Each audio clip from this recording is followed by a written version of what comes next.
Então, na aula passada nós falamos sobre o monóxido de carbono, né, que é o CO, e agora nós vamos falar sobre o dióxido de carbono, que é o CO2, o nosso gás carbônico.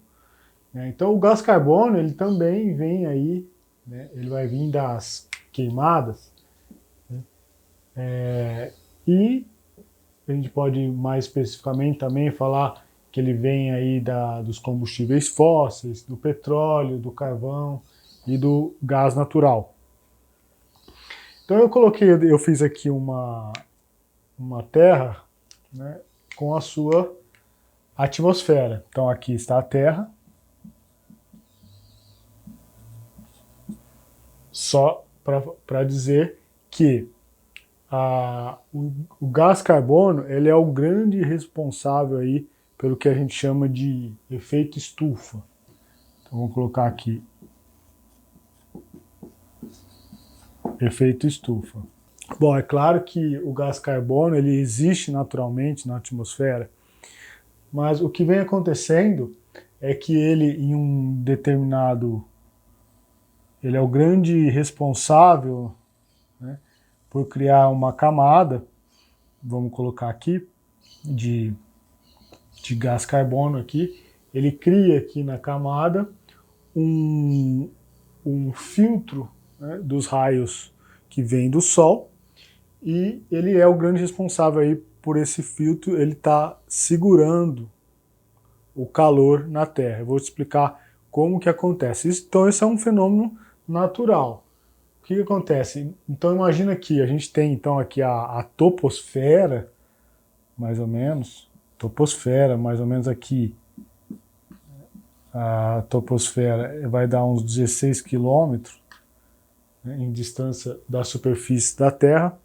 E nós temos a estratosfera. A estratosfera, né, que seria uma camada acima, né, e ela tem aí a estratosfera tem aí uns 69 quilômetros, né, mas pode variar aí de 36 a 69 quilômetros, né, de altura aqui em relação à superfície da Terra.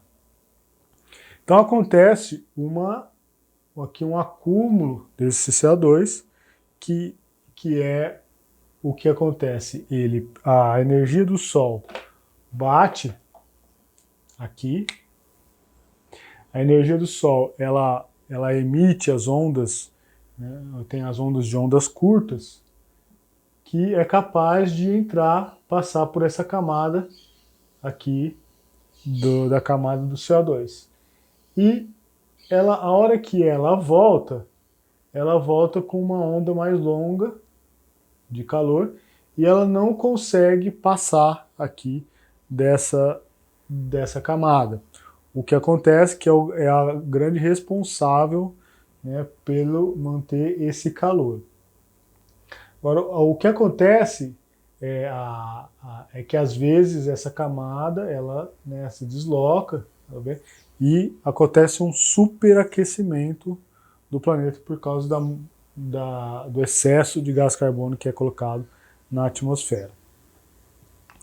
Então, o que acontece? É mais ou menos o fenômeno que a gente vamos colocar o Sol aqui, né? É mais ou menos o fenômeno que a gente vê, por exemplo, quando você está com o vidro do carro aberto ou fechado. Quando você fecha o vidro do carro e bate o sol, o que acontece? As ondas, elas entram, as ondas menores, ondas curtas entram passam pelo vidro, e aí bate dentro do carro, transforma em ondas longas, e aí não consegue sair do vidro.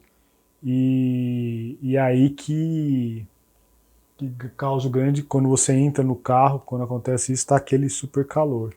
Então é a mesma coisa que acontece na Terra aqui.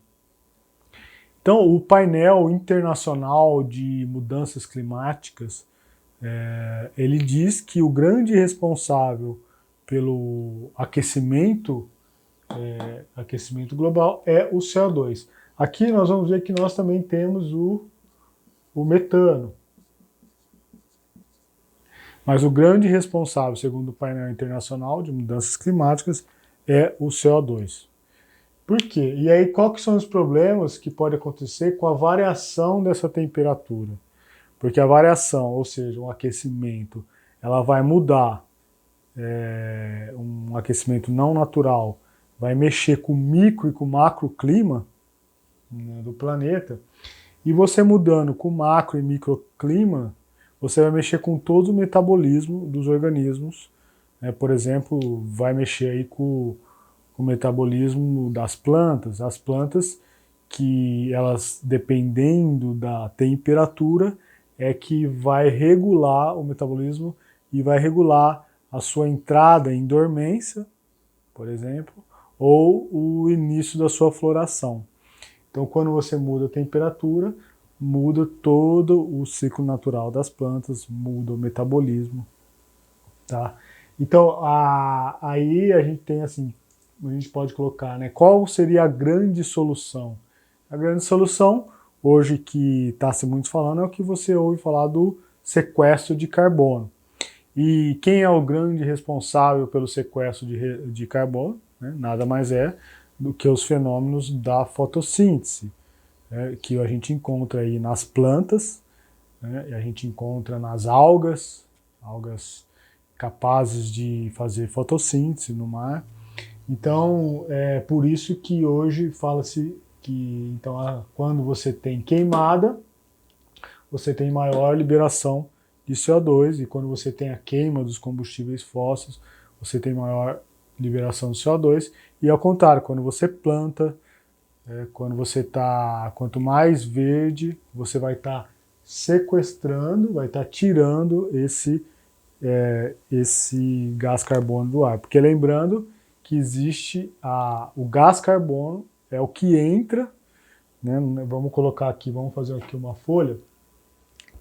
O gás carbono, ele participa da fotossíntese, lembrando disso.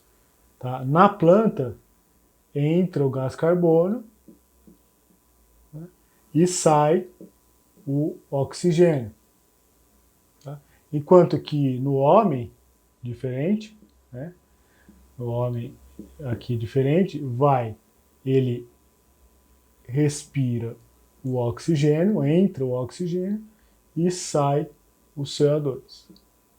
Tá? Então, lembrando que é invertido, né, a relação com as plantas.